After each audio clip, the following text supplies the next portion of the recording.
Oh, hey there. Come on in. We're just about to start. Welcome to My Wife the Dietitian, a fun weekly podcast about nutrition and healthy lifestyle. I'm Rob, and together with my wife Sandra, we invite you to join us on this informative and entertaining journey through the complex world of healthy eating. Join us each week as we strive to help you with transforming your overall health and relationship with food through up-to-date, evidence-based nutrition information.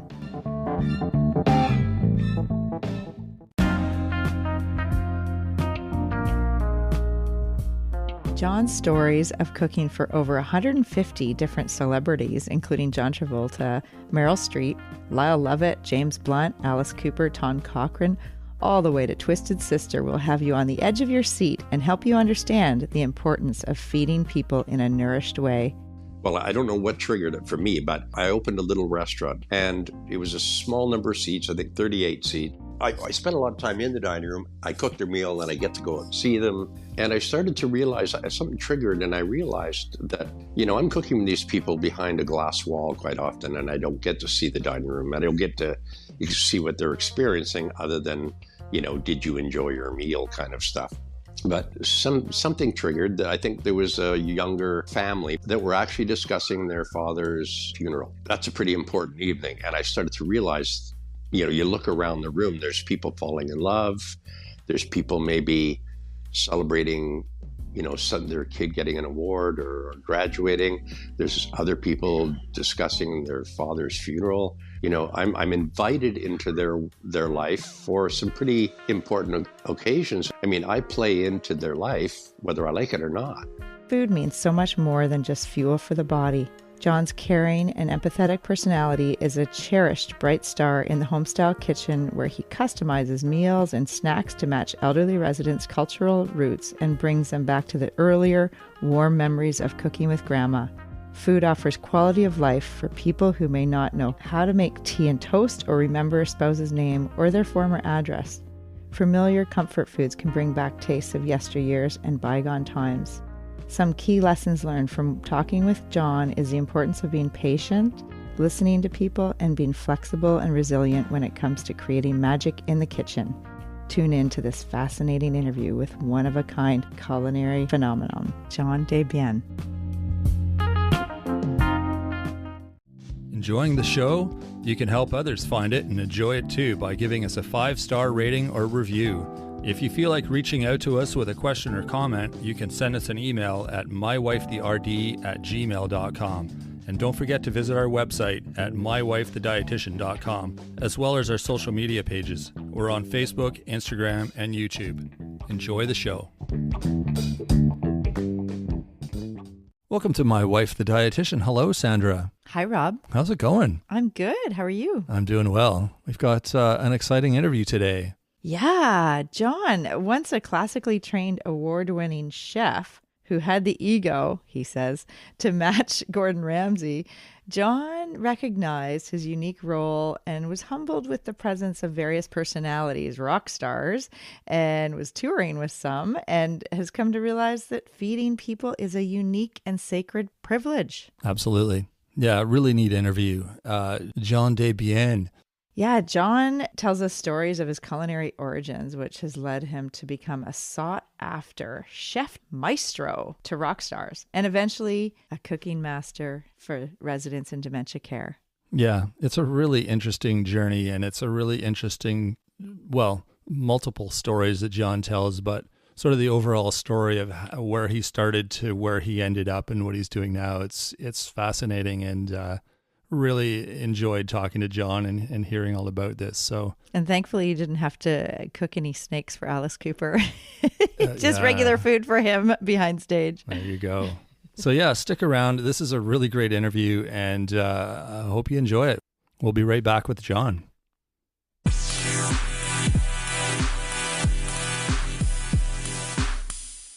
Great. Okay. Well, John, thank you so much for coming on our show today. It's a real pleasure. We work together at one of the long-term care homes, and I'm so happy that you were receptive to this interview, because every time I talk to you, oh my gosh, I learn so much, and you're Thanks, such Sandra. an exquisite chef. And Other just people say your weirdo, but you can say yeah. expensive. Yeah. Okay.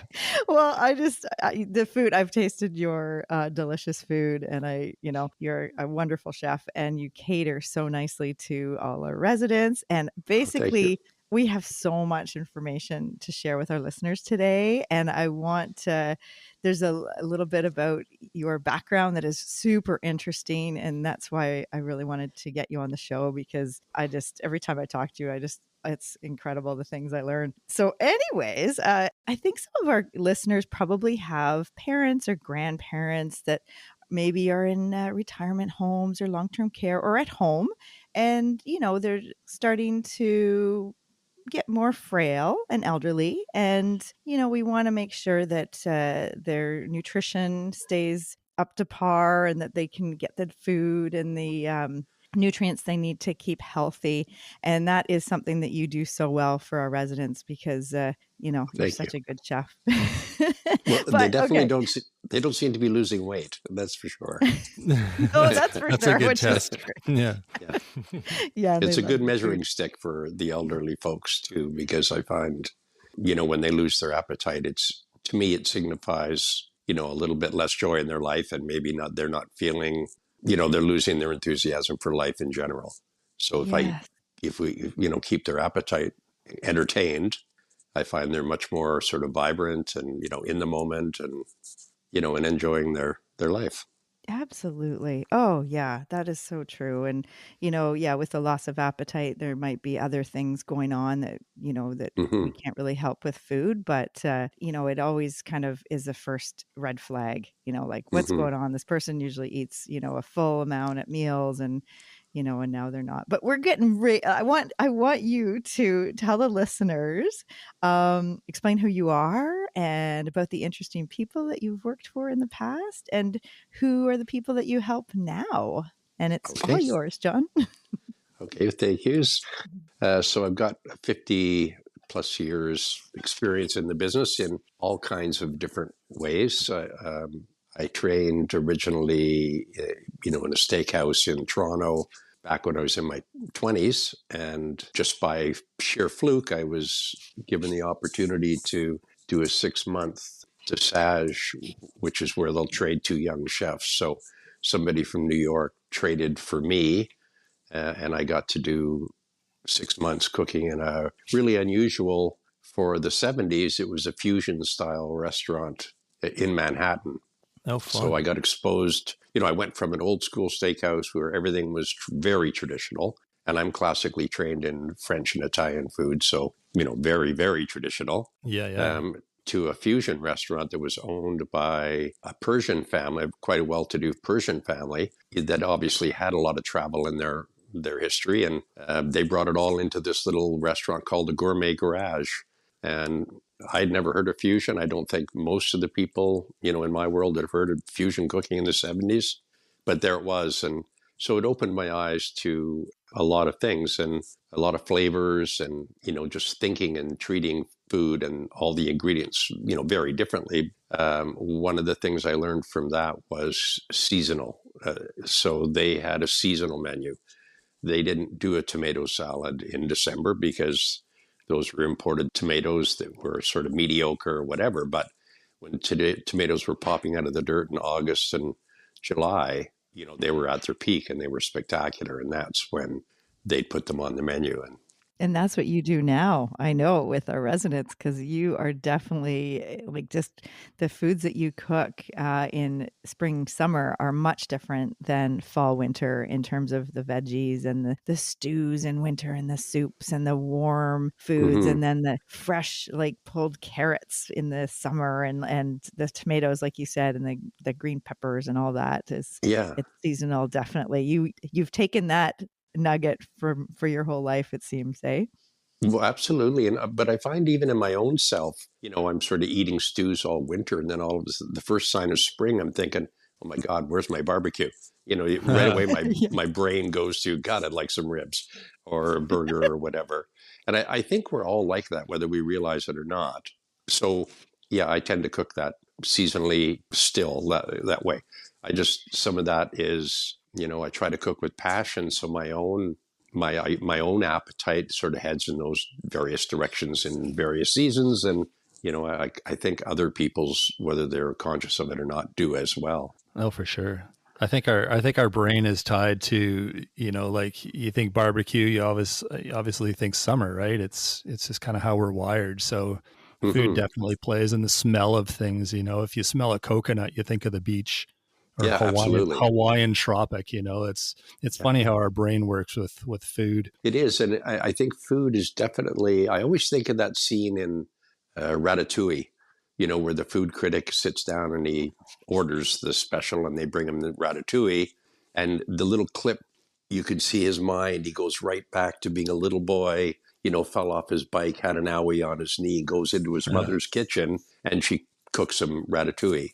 And I think food, and it's comforting to him, Yeah. But I think it is, much as that's a kid's cartoon, it really did, a great display of how food can be such a memory trigger. I quite often, particularly when I get to meet new residents or even the residents we have, we get to hang out. I cook right in the dining room with them. So this little tiny kitchen right in the same place where they watch TV and where we have our dining room, and they have other exercise and entertainment. So I'm part of their whole day pretty much, and they're certainly part of mine. And I try to find out some of their sort of cultural background, or listen to things they're saying, in a group or whatever. So you find out somebody's Ukrainian, and you can, maybe pop on some, Tuesday where we can do pierogies and kubusa and, those braised red cabbage and things like that. And again, Yes. I get them, if I can get them talking about it when I'm making it, or because they usually come sauntering over to the kitchen and, poke around and ask me questions or just hang out with me a little bit. And if I can get them talking about food, I see that it triggers other memories for them. They'll just start to ramble, like I'm doing right now, maybe, about, oh yeah, my grandmother used to do that. And sometimes we'd spend all day making cabbage rolls and things like that. So It's love amazing that. how many people's memories are tied to food, as far as like their stories of their grandmother or something. It's often a story revolving around food, something almost you made always, together. yeah. Yeah, right. It's amazing. Well, I think grandma was grounded in the kitchen. I mean, a lot of them Well, were still that's pumping true. water from a well, and and picking out of their garden. And so, you could sort of capture grandma, or she could capture you for an hour in her environment, in her in a zone and her area where that she knew it from head to toe. And True. yeah, there's probably no more comforting a place for a lot of children than to be in either their parents' kitchen or their grandparents' kitchen. Oh, for sure. So I get the privilege of being that, a part of the residents' day that really does, I think, I sort of get as much from it as they do, from being able to, direct my cooking towards their, I don't know if I could say wishes, because I don't think they're always as conscious, Sure, yeah. of what their wishes are, but certainly feed that part for them, that part of their brain. And Well, it allows you to make a connection with them, right? And yeah, contribution for sure. Yeah, you can sort of see if it's hitting home or not. Mm. And I love that perspective, John. I just like your mindset, just in the way that you are giving, like you are there to give back to the residents. And you've said to me, like, this is just like as if it was my own grandparent or my own parent. And I want to give them the best food that I can offer. And I want to feel good when I'm making the food. I want to, so like you're feeding them, plus you're feeding their soul, and you're taking into their preferences and the variety and all, like, even if they need texture modification because of, teeth problems, or if they need finger foods because they're not able to handle the cutlery or whatever it is, you take all that into consideration and you just make the best food with the best flavor for their own experience. Someone in the background there sounds like Yeah, I have a 4.5-year-old. Right. So They're having fun. Oh my goodness. I'm 4 doors Wow. away and the door's closed, and you're still Yeah, hearing right. this. So Okay. Oh my goodness. Well, yeah, I would love to hear. I think, Rob, I've told you a little bit about John's background in feeding the different rock stars and people in the music industry. And it's just like the stories you have are incredible. Did that come Yeah, out of which your gig in New York, working at that restaurant No, in New that York? was no. Strangely, it kind of came out of nowhere because I was doing a little. I was visiting a friend of mine's restaurant in Vancouver, and this would have been. Let's see if I can get the decade right. Anyway, in the '90s, I'll say. Okay, yeah.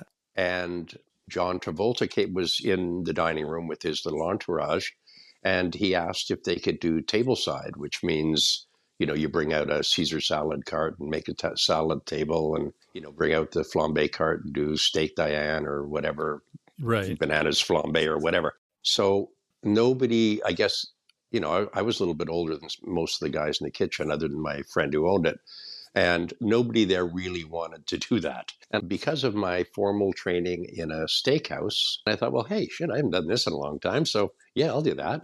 And Nice. so again, now, poor John Travolta and his team, are kind of stuck with me. I'm at their table all evening because they want 3 courses. yeah, So but lucky you. That's cool. yeah, it was lucky for me. Them not so much maybe, but they ate well. Anyway, and we got chatting, and John was one of those people that was just very inclusive. So although I was uncomfortable and it didn't feel necessarily in my place, he was very They were very warming to me, and included me in conversation and jokes and whatnot. So. It was a nice evening, and I think I do remember the menu. They had a tableside Caesar, steak Diane, and then like a bananas flambe with rum and over ice cream, that kind of thing. It sounds like what we had for dinner last night. Hey, Sandra. Oh yeah, just for like it, sure. doesn't it? Yeah. Just like we didn't have a lot of time, so we just whipped something up like that. Yeah, you put it on together. But sometimes you just got to do that. Get a Lipton's bananas flambe out and add the water. Yeah, exactly. You got it. So skip ahead now. This is the 90s, right? So I think about, the business, his manager was there and gave me a business card and said, hey, is it okay if we call you? Because they found out I was on Vancouver Island and John Travolta flies to the island. So, is it okay if we contact you if he, comes to the island? I go, sure, of course.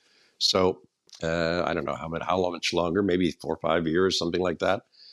I get a fax, which is what we did back in those days, and saying, hey, John's going to be in town such and such a day and blah, blah, blah. And I did, and I cooked for him at one of his friend's house. I cooked a little dinner party there. And then again, nothing for maybe another month or 2 months. And then out of the blue, because they all have the same, or a lot of them go under the same umbrella management companies. Mm-hmm. Like they have, what do you call them? Talent managers, all talk to each other. Sure. I started to get this faxes. Hey, I think the first one was, Lyle Lovett is going to be in town. He's doing a concert. Would you be interested in cooking for that? And I thought, sure, that'd be cool. And then they just started to fly in after that. There was 158 different artists that I cooked for. Wow. It eventually led to, hey, we're going to go on tour for 14 days. How do you feel about traveling with us? And, sort of be in 10 cities in 14 days and yada, yada. And to be honest with you, I knew a lot about food and cooking. I don't know anything about charging for something like that. I'm sure I undervalued myself in the beginning. And, it was just pretty delightful to go and do it. So, oh yeah. And just like how you actually had to, I remember you're saying you were on like the back of like you had no facility, like no kitchen. No, it's true. Yeah. I think one of the, actually Lyle Lovett's was probably the first, or James Blunt maybe was the first one that, I realized, I got to the site with all my gear and realized, oh, no kitchen, really. So, head out to Canadian Tire, buy a crock pot, a rice cooker, and three butane camp burners. Yeah. And I'm on a loading dock with it sort of snow raining, on me. Yeah, it was the real think on your feet kind of thing. Totally. That's awesome. And so when I do the tours, so sometimes I'd be in an entirely different province or state, and I'd pack camp burners and all that stuff just in case. And then I'd pack my traditional, equipment, if assuming that I would be in a kitchen, when I got there, kind of deal. And tour managers aren't always, they don't know how my end of the business works. It's all magic to them. They don't know. Yeah, So, right. you end up at one place and it's a hockey arena and you're cooking on a loading dock. And the next time you're at, a coliseum that, has a commercial kitchen, they don't really give you any warning. even if you ask them, like, okay, so what am I looking at when I get there? Yeah. Okay, we'll get back to you. No, they don't. Yeah. It's not on their They're radar. only kidding, apparently, when they say that. Yeah. Mhm. Right. Yeah. So you just think on your feet. And here, this may have been, I don't know. I don't think I would. Of course, I wasn't aware at the time, but this is probably the best training I had that I've been able to bring forward and use today, working in the environment that I'm working with seniors. I'm cooking in a green room, or certainly even if I'm cooking on a loading dock, I'm assembling things and whatnot right in the green room where the artists are hanging out. And That's at first, because my background was kind of formal, I took a very formal approach to it. But, when you're on the third day of the tour with them, whether like Cheap Trick or somebody like that, they're very relaxed, chill people. And so they're including you in conversations. And like I say, the first day, it's a bit intimidating. The second day, quite often I'm cooking 30 meals for breakfast, lunch, and dinner because they've got crew and whatnot that I'm cooking for as well. But by day 2 or 3, you're sort of just like, you're like their mom on the road, really. I mean, they're starting to say, hey, do you ever make chocolate chip cookies, or, That's funny. Can you cook Italian or whatever? So part of my thing got to be, when I would first get contacted by artists or by their managers, I would say, we'd establish what their budget was, or if there was vegans, vegetarians, or, dietary things, which nowadays, by the way, there are 1 bazillion, numbers of diets from keto to, nothing but boiled chicken. And so once I established that, then I'd sort of wrap my head around, what I'd need to do and what I'd need to charge. And then I'd say, okay, well, you could just pick a country for each day, and we'll cook, because I've had the benefit of being able to do quite a bit of traveling, and I can cook a lot of different nationalities. So, it kept it interesting for me. Totally. Some days it was like, Mexican for lunch and dinner, and the next day you're doing traditional French, and the next day you're doing Korean barbecue, and it was pretty fun. That sounds awesome. So I get to bring that. Oh, that's what I wanted to say. So I kind of think on my feet a little bit at work. So we have a menu that, has been worked on by some of the previous cooks and by Sandra, a nutritionist, to establish, that we're hitting all the right food groups and, giving them balanced meals. But we do have a little bit of leverage as to, if we know it's chicken, broccoli, this and that, we do have a little bit of leverage of how we prepare that. So my idea of a chicken broccoli casserole may be entirely different than a chicken broth, than another kitchen's version of that. Totally. So True. as I get to know the residents where I work, same as I get to know Alice Cooper or whomever, I start to understand what their preferences are. So really, you could take chicken and broccoli and stick it in a burrito, or you could do it, or you could turn it into a stew or a casserole, or, a million different ways of doing it. Or live snakes, as far as Alice Cooper's preferences. I stayed right? away from the snake thing. The little snake burrito. And actually a funny story about that, but actually we were sitting, I can't remember where. Oh, there was someone mentioned that when we were in the green room. I think it was somebody from Trooper or something had just come in, just popped into the green room to say hi, and mentioned, and they sort of joked with me. He said something about that I had a tough job living up to cooking exotic pets or something, for Alice. And Alice said that everything I cooked tasted better than a live snake. Oh, I thought, there you what go. a lovely compliment. That's the ultimate compliment. Yeah. You don't have to write that down, Alice. It's okay. We'll just leave that in this room. That's awesome. Mm-hmm. And you were saying that Twisted Sister, they really like Szechuan. That was their thing, eh? Yeah, I did. We were at a festival up in, I think, Prince somewhere, Port. Oh, I can't remember. Anyway, but it was, I was cooking out of a trailer, and there was a lot of different artists there. There was a young lady who had won New Zealand's Got Talent, and she did this really cool Maori version, Maori music integrated into hip hop. Oh, So cool. it was kind of a fusion thing.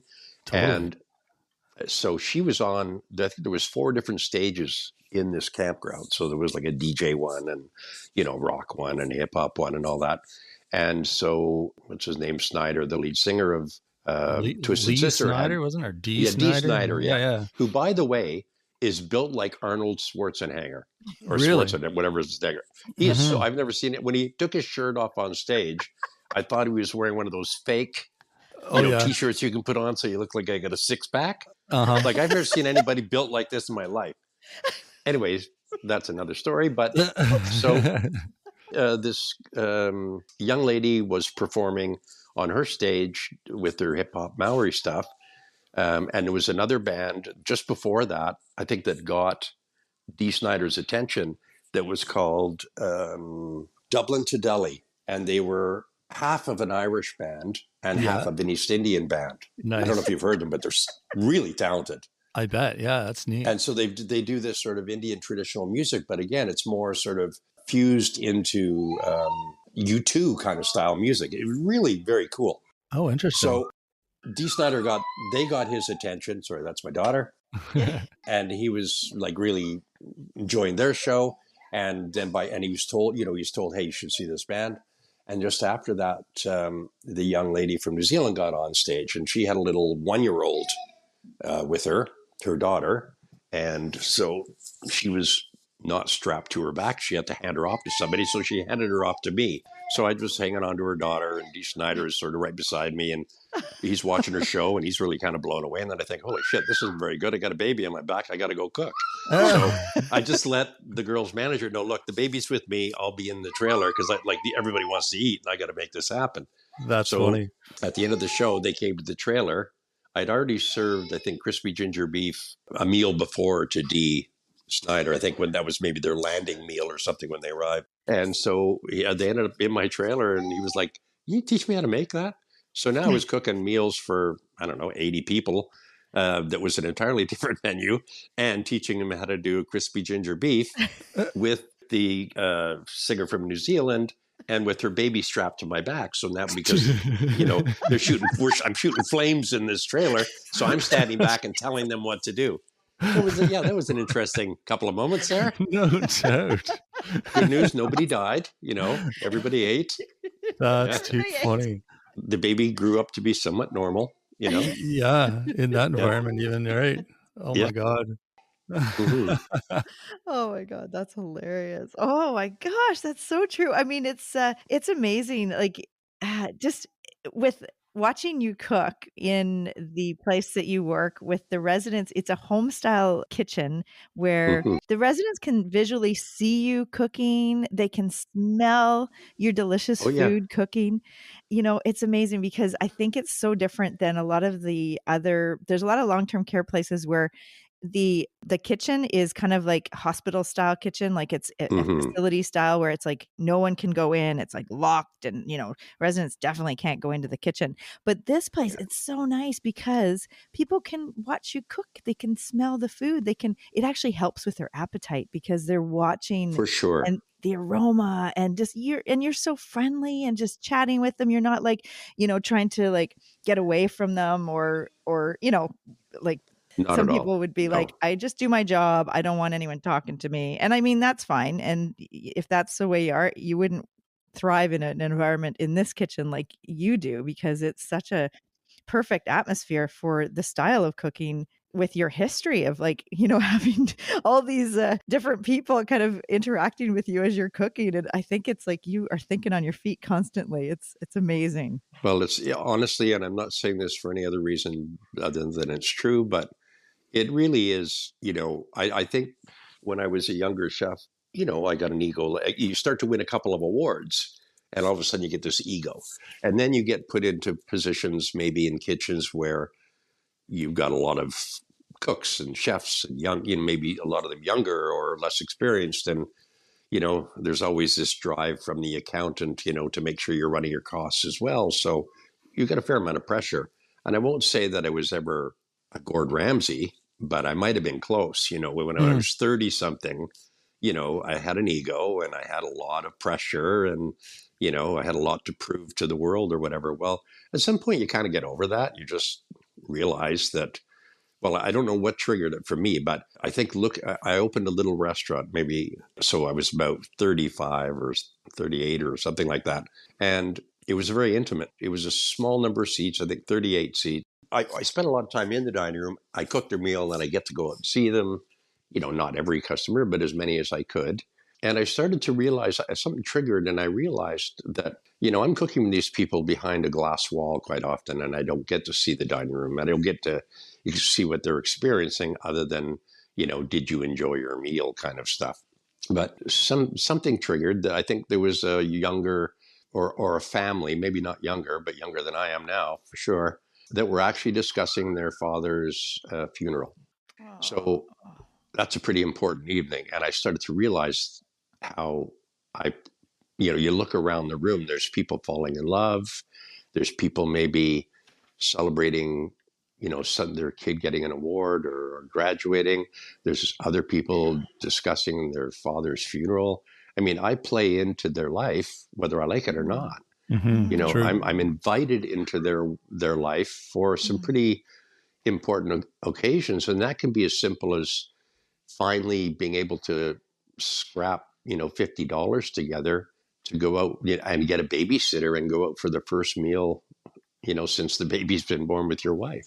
So I don't know. I think that changed everything for me, that little era where I started to realize that there was quite a bit of privilege and responsibility in what I was doing.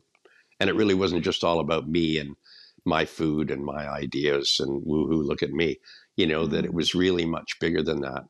Yeah. And then once you know that, it's only willful ignorance that allows you to go in and just do your job. True. After that, you can't say, well, just slap this together and get it over the counter, you just can't. Yeah, because most people, you think, like I've never thought of that before, but going to a restaurant, it's never just because you're hungry. I mean, sometimes I guess, but to a nice restaurant, McDonald's is. Yeah, for sure. Yeah. But a nice restaurant, it's a special event. You're right. I mean, you're going for a graduation or a first date or an anniversary or birthday, you're part of that celebration, like you said, whether you want to be or not. So recognizing that, that's good. Yeah. So I get to bring that forward, and that's what I get to use now. I think my wife thinks that I actually go to adult daycare because I love what I do. It gets me out of her hair for 8 hours a day. And I get to diddle around the kitchen, hanging out with a bunch of friendly old people. Yeah. So and you know what? They pay me now. So it's kind of a bonus. That is a bonus, right? Yeah. Absolutely. Yeah. And I hear some of the best stories from the residents as well. Well, when you bring it out, I mean, people all have stories. You just got to figure out how to get them talking, right? Mm-hmm. Well, and honestly, the people that I work with, I think I happen to be in one of those very unique places where the amount of talent in the room, I mean, they have a lot of tasks that they have to perform, right? From hygiene to, all the stuff that you have to do working with seniors that have, dementia. Yet they do it with such grace and such humility. It's almost like a great big family. I think the physical environment, physical plant with the dining room and recreation room and kitchen all being one big space, really helps, really allows that vibe to sort of happen. Yeah, exactly. But, I learn from those people that I work with as well. And then again, see, here I am. So I'm in my, late 60s, and I'm realizing that probably these people, we call it dementia. The care home that I'm in is sort of for the early stages of dementia. It's not so severe, and there's another level of care that they will need if and when they get to that stage. But Right. The level that I'm in, these people are living right in the moment. They are super intelligent. You can put a song on from the 1940s, they'll know every word. And they'll remember all kinds of, major news events. And, they grew up during the war, all the business. They know all that stuff. They do not necessarily know what happened 15 minutes ago. That's where the short-term memory loss, sort of thing happens. but they live so in the moment. And I often think they're in a loving environment with these really wonderful workers that I work with. Everybody, I don't feel like anybody's there just to collect a check. No, And definitely. I wonder when I watch them all day, I often think like, what portion of their life would I believe that they got to smile, laugh, enjoy, have, positive hugging and emotional support and all that sort of stuff. Like there's really not maybe a few moments for some of the people that deal with, a bit more in the depression and that sort of thing. But generally speaking, there's no portion of their life, I don't think, where they've ever been as happy as they are now. Oh, that's awesome. Wow. That's pretty cool to be part of that. And, Totally. sometimes I remind the residents of that as well, that if you think about it, because occasionally they miss being in their own home or their own, they can't necessarily place the timing on, they miss their dog and where's their husband and all that. And, I again, because of the physical plant that I'm in, I'm right there with them. So I can kind of remind them that, what portion of your life do you ever not have to worry about money, groceries, getting dinner on the table, all these stresses that you had through your life. And now you're at a stage where really you just get to enjoy the best of everything. Someone's going to do your laundry, your meal's coming, and you've got people caring for, all the little details that really were pretty cumbersome in the rest of your life and took up so much of your time. Now you get to make time for, conversation and talk about things you like to talk about and that sort of stuff. So, Yeah, that's I true. think of, like you're saying here, I think of for instance, a little old Italian lady who has been the cook and the, chief bottle washer in her house right. for how many, kids and older kids and then adults, like her kids have grown up and then their kids or grandkids and great grandkids.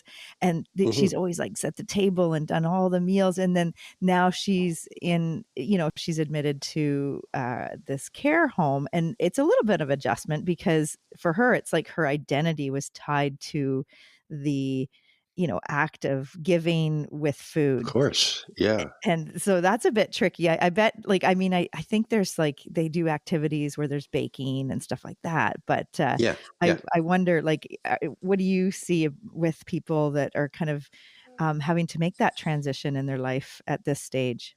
Well, we do have, and, it changes from time to time who it is, but, I do have quite a few coming to me in the kitchen or to the kitchen.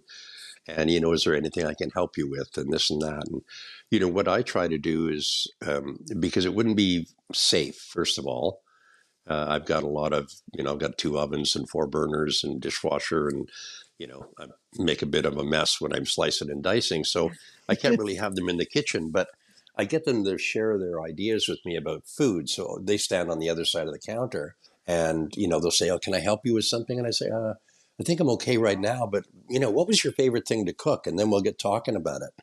And I love I it. think, Smart. Oh, I love that idea. well, it's a great way of stealing recipes, just so you know. I'll take the kudos, but probably some of my best recipes come from, older folks that really knew how to cook. That's funny. Totally. So they get to talk about it. I'm slicing and dicing. They're talking about it. They can smell the smells that are coming out of the kitchen.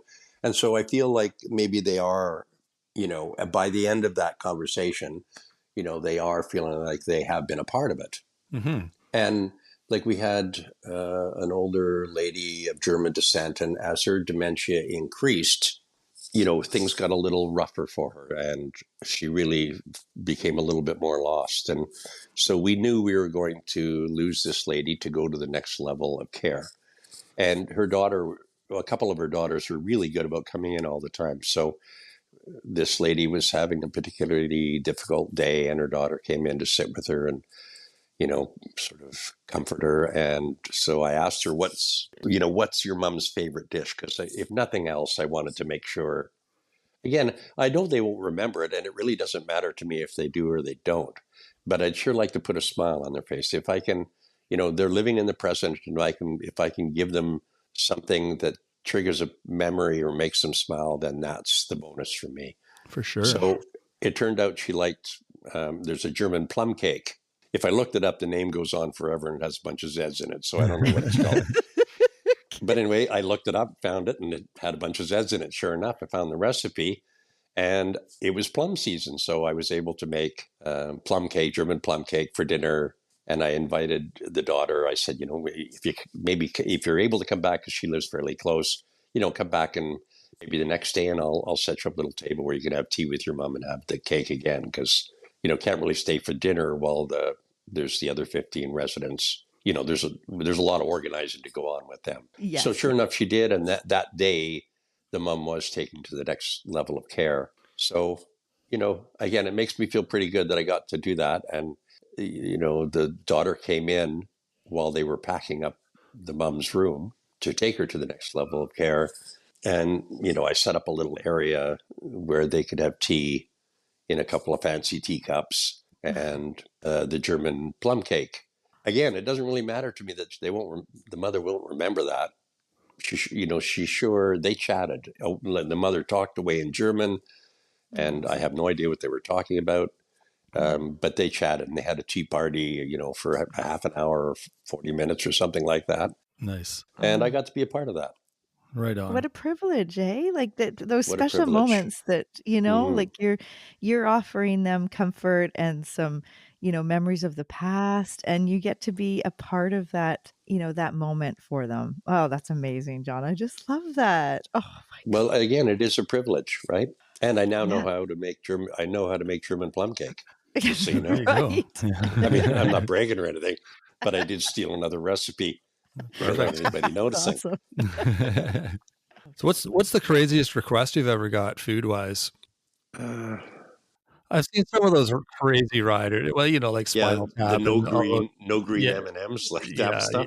you hear it all, I but didn't get a lot of it. I think with Disney, I did a production, or Disney, what was it called? Imagination Station. right. So there's like 20 artists or something, in the show, and then all their crew. So I was cooking for like a whack of people.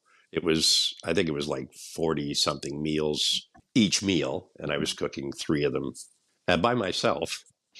Again, and this was one of those ones where it really was on camp burners. Oh, wow. Really? and crock pots. Like breakfast, lunch, and dinner, Yeah, 40 for meals. crew Oh and- my God. For crew and also the entertainment people themselves.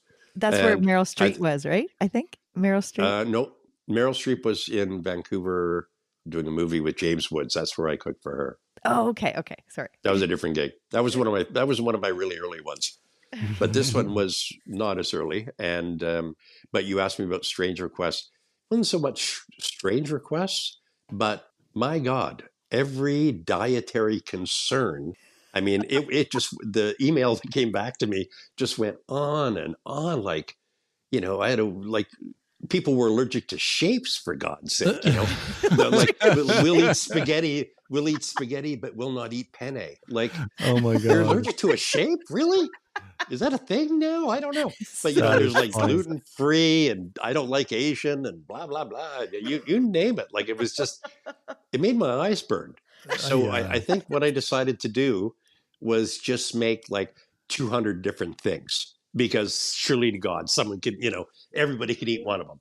Like, I Right. just made so much variety of food, brought chafing dishes and set it up like a huge buffet, because, I don't know, whatever. It was just survival, because honestly, I'd read it, and by the time I got to the end of it, I completely forgot what was in the beginning of it, and have to read it again. Like, Oh, again, man. my eyes were bleeding. It was horrible.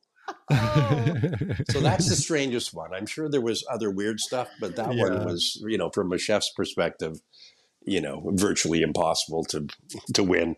Oh, yeah. So, I mean, sometimes you go home from these gigs and I think, wow, this really went well. I'm really proud or pleased, how much they enjoyed my food. And sometimes you don't get that vibe. Sometimes you walk away from the gig and think, well, I pulled it off. Everybody ate, Right. and nobody died. So yay, I win. But Yeah. that's the best you can get. I almost That's feel great.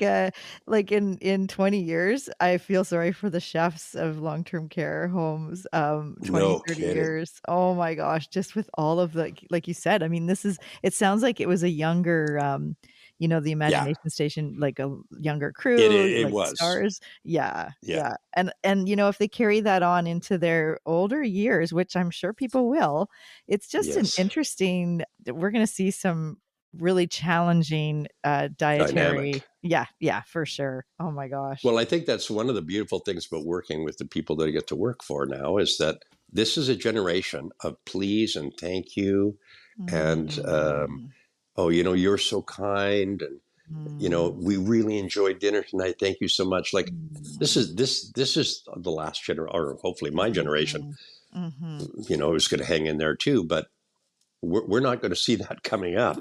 The Very the different, yeah. yeah, it's not the polite, courteous. Mm, As hard as we tried as parents, yeah, from what I'm yeah. seeing out there, I don't think it worked. Wow, that's so interesting. Again, the people that I serve are so graceful and Yes, great and gracious, and grateful. Yeah, yeah, very totally. lucky. Oh, that's so awesome. So if you were like, this is getting back to kind of for you, like, so Mhm. we get to know your own taste. What are your most favorite foods? Like if you were going to a potluck, what would you make to share? Oh, right. Well, again, I think it's maybe seasonal for me. So Yes. it would depend on time of year, right? But I really enjoy seafood chowders. Oh, And yum. I was, again, so I talked about training in Toronto and going to New York. And then I got to do, right from New York, I got to do a dosage in Paris for 4 months, Nice. which P.S. they hated me because my last name is Desbiens and I don't speak a word of French. So yeah, so they were not kind. In any stretch of your imagination, you could not find kind in what I went through there. But I worked at a very traditional, high-end French restaurant kitchen, mostly peeling potatoes, but it doesn't matter. I got eyes and ears, so I watched. Yeah. And on the little bit of time off that they did give me, I found I had just enough time sort of to run to this little bistro where they made seafood chowder. And I didn't know it. I just sat down. Again, hardly spoke any French, looked at the menu, looked confused, and they brought me a bowl of seafood chowder. Perhaps I ordered that. I don't know. But it was the best thing I'd ever put in my mouth. Like I'd never Wow. tasted anything like this. Amazing. And Oh my so I went every day, and they started that little place. It was a mom and pop joint. I didn't tell them my last name was Desbiens, so they didn't know I was French and didn't speak it. So they right. didn't hate me. I was English, so they hated me a little bit, but not a ton. So they actually, between what I could decipher from eating it, and I complimented it every day, like they knew I loved it. Mm. They gave me the recipe. Oh, really? So I took that, yeah. So I took that Wow. recipe back to Canada, and I cooked it, lots of different places. And not that I care about awards, but every now and again you like to test your mettle, and so I'll enter it into a competition or whatever. It wins every time. Amazing. Tom Cochrane and Red Ryder. Well, yeah, and I stole the recipe. Let's be honest. So I'm not bragging. It's just I got lucky. But I cooked it for Tom Cochrane and Red Ryder, and honestly, he just came back. Like I don't know how many times. Like just could not get over it. Like it was bowl after bowl after bowl, and said it was the best. He's eaten. He's an East Coaster, Yeah, and he's yeah. eaten chowder and everywhere he goes, and Nice. it really is just a delicious recipe. So probably, if you invite me to your place, I'm going to make seafood chowder. Sounds Ooh, like a winner. okay. That sounds Yeah, delicious.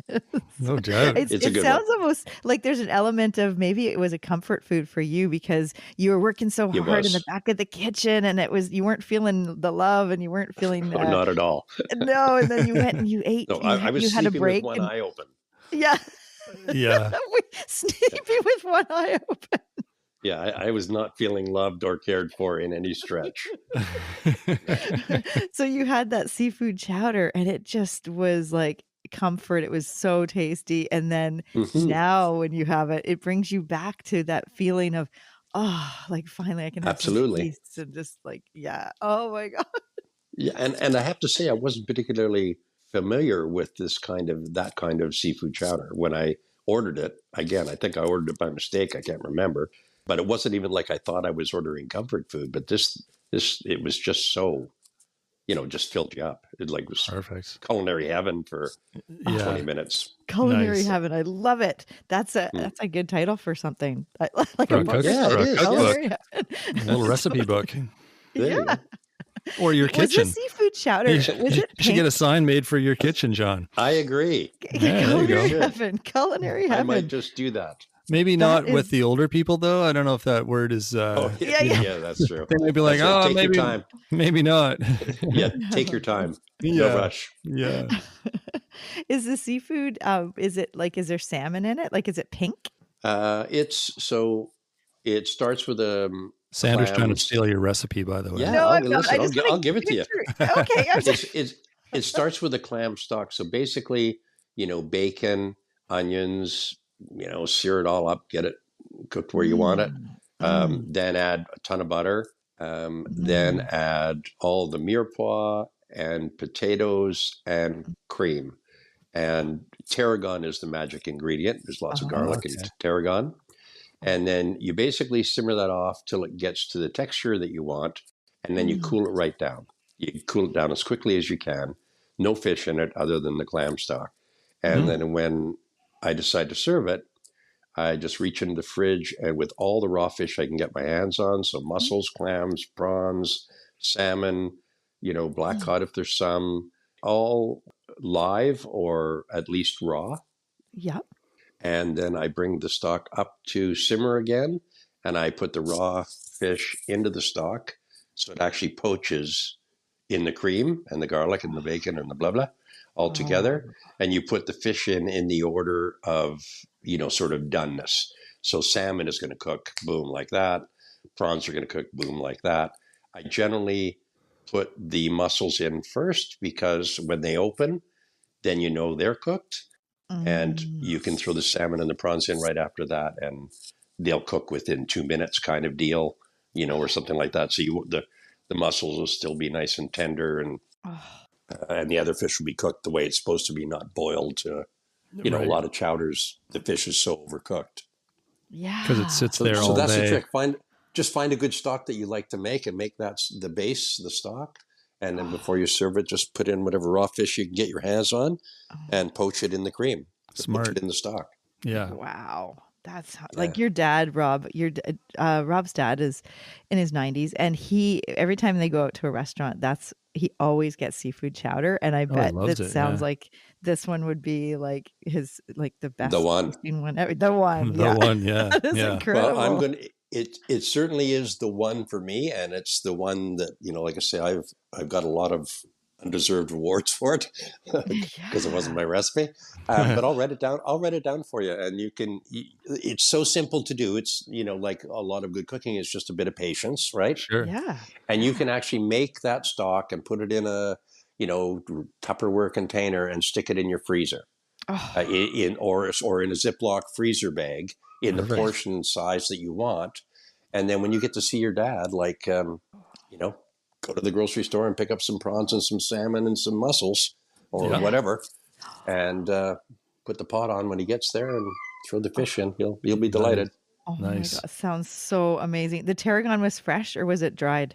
I'm used to dried because I can always get it, and I've used fresh because when my last restaurant I had a garden, so I could grow tarragon, and it was readily available most of the year. I could dry it once it came to end of season. Right. So, but dried works just fine, and you'll find your balance of, like, I put the tarragon in with the butter because I like to sort of infuse the tarragon into the butter because everything hits the butter and that flavor melds more evenly that way. So I don't just add it to the stock at the end kind of deal. I put it right pretty early in the game. Good to know. Wow. Yeah, and like you just find your balance. You just find them out you like, because if you taste it and you say, "Oh, that's not really enough tarragon," if it's too much, oh well, you screwed up. So put less in than you think you might need. But if it's not enough, then you can add, to the cream base, like at the end after you've tasted it, and say you can add a little more tarragon. That's not going to hurt anything. Nice. Yes. Yeah. Wow. Wow. That is so amazing. That sounds delicious. Oh my gosh. This has been such a great interview. It's like, Oh, thank Rob, you. did I tell you? What did I tell you? Well, she said you were a storyteller, John, and that's no lie. There's some great little nuggets in there. That's amazing, and appreciate you sharing that with us. Okay, we'll see if you can pop that down to a 10-minute interview. Yeah. Good luck to you. That's right. That's right. That's awesome. We'll see Oh what no, we I can don't do. want to shorten this. This is like I definitely I think especially like if you do ever make that cookbook, it would be great to get you back on the show and you're Oh, that's releasing it to nice. the world. And yeah, but anyways, I mean, it would be great to get you back on just because there's so many more questions and like oh, just the way, just the interaction of with the elderly people that you're cooking for.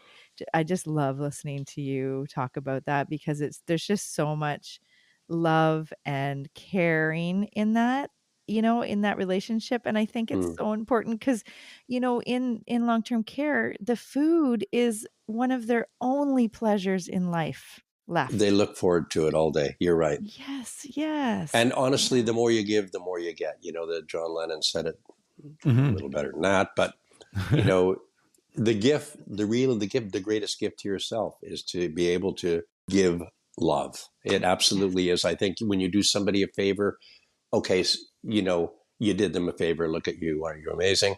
But the truth is, you really benefit. When I can make, not just me, anybody, this isn't about me. When you make Mhm. someone smile, make someone happy, take somebody's pain away a little bit, something like that, it's really a gift you give yourself. The way you feel Absolutely. afterwards, you can't make that. You can't, You can't there's no buy other that. way to get that. Hmm. It's again, selfishly, I allow myself to enjoy all the pleasures of recognizing both the responsibility and the privilege of what I do. Yeah, it's a And win-win. yeah, it just is, I don't make the No, rules. Can't avoid help feeling good when you do something like that. yeah, Yeah. no, that's No, amazing. absolutely. Oh, well, I will let you get back to your day off and with your family there. And it Okay. was such a pleasure to interview you. And oh, I look forward to seeing you again soon in the kitchen. Okay. And I'll write down that recipe for you. Would love it. Okay, thanks so much, Okay. John. Great Oh, it was talking a with you. pleasure. Thank you, Rob. Thanks, John. Appreciate you coming out today. Happy to do it. Thank you.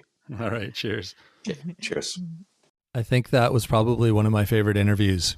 I mean, we've had a lot of amazing guests, but just the stories that John had and how it evolved into shaping kind of how he approaches his cooking now and his philosophy. It's really interesting. I just thought that was, yeah, I found it really, really interesting talking to him. Yeah, like cooking for the stars to caring for the elderly. Yeah. Yeah, who would have thought that Yeah. there's any relationship between those two? But after listening to this, you're like, yeah, I can totally see how that affected his, like I said, his philosophy of cooking now. Yeah, and just like him recognizing his unique role that he plays in, cooking for the stars and being part of that and almost being like a mom and then cooking for the elderly and, reflecting back about their old memories of different foods that they had with their grandma and all those smells and flavors that they get to experience when he's cooking right near them where they're in there doing their activities or in the family room there. And it's just, the kitchen's right there and he's cooking. So it's really cool the way they get to interact and be part of the food experience in the care home. Yeah. Yeah. It's neat that he's recognized the nurturing element of cooking and how food triggers emotions with people. Yeah. It's really neat because like he said, I mean, it's not just about giving you food and stroking your ego as a chef. It's, there's so much more involved, or there can be if like in John's case, he's recognized the power and, just it's an experience. Yeah. Like a sacred experience. I think you said in the intro, Yeah. you used the word sacred, and it really is, the eating experience and being part of that is, it's a really special thing to share. And it's part of the quality of life, just like that comfort of food and the nourishing aspect.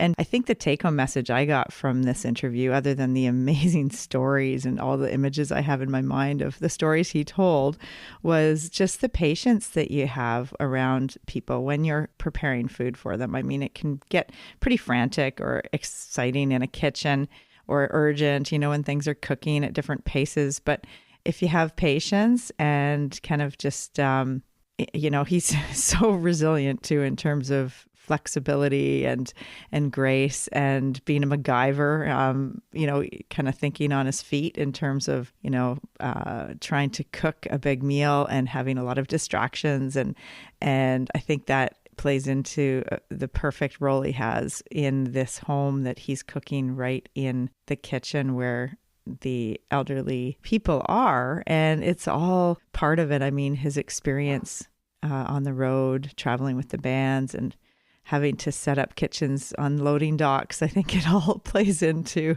how well he cooks now and his flexibility and patience. Yeah, absolutely. Yeah, you nailed it. And our interview with John actually was quite a bit longer than what we've put out here. So we're going to save some of those stories for another episode that we'll share. There's just so many good stories, and I think he only shared a few with us. But I'd love it if he put that book out. Mm-hmm. It would be so interesting. Mm-hmm. Just the stories and the behind the scenes, and yeah, I think it'd be a really neat read. Yeah. And there was so many good stories that we've saved some for future episodes to offer people. So yeah, it was a wonderful interview and I hope people get a lot out of this. And thank you so much, John, for coming on the show. We really appreciate it. Yeah. And we will include some information about John. He doesn't have a website or anything like that, but we'll try to include some information in the show notes about just a little bit more about him and that sort of thing. So check on our Facebook page, Instagram, YouTube.